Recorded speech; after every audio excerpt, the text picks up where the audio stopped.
na rin sa paghahatid ng tulong sa mga nasalanta ng bagyo sa Luzon ang BRP Teresa Magbuanwa at iba pang barko ng Philippine Coast Guard mula Cebu. Si Jessa Agua Ilana ng Radyo Pilipinas sa Balitang Pambansa.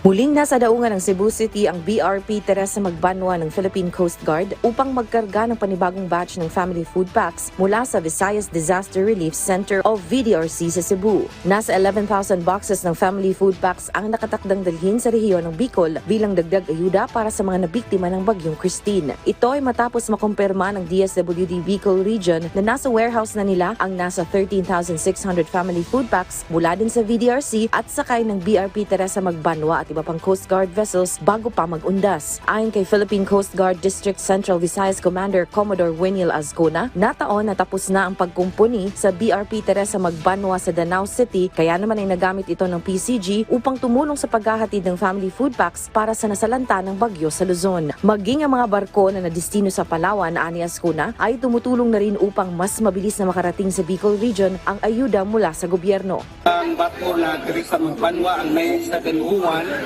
sakto na po tayo na na-repair dito sa Danao, and then naka-transport siya mga relief goods ayun karon dito sa Pasakaw sa Bicol.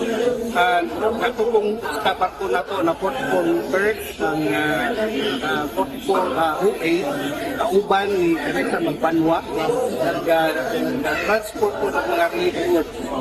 Nung weekend yan, nag-depart sila ng Sunday. At this moment, gahapon, nag-load po ang atong tulo ka 44 meters nagikan sa Palawan. So ang atong mga barko na nag-deploy sa Palawan, gipaani sa Cebu, na kay tulo ka barko dali karon na 44 meters na multi-role response vessels na to. Itabang po, no, kung load ng mga relief goods intended for the affected families dito sa Bicol. Ang VDRC ay pasilidad ng DSWD sa Mandaue City, Cebu, kung saan isinasagawa ang repacking ng family food packs na ipinamimigay sa mga nasalanta ng kalamidad at iba pang emerhensiya sa buong bansa. Mula sa Radyo Pilipinas, Cebu, Jessa Agua Ilanan para sa Balitang Pambansa.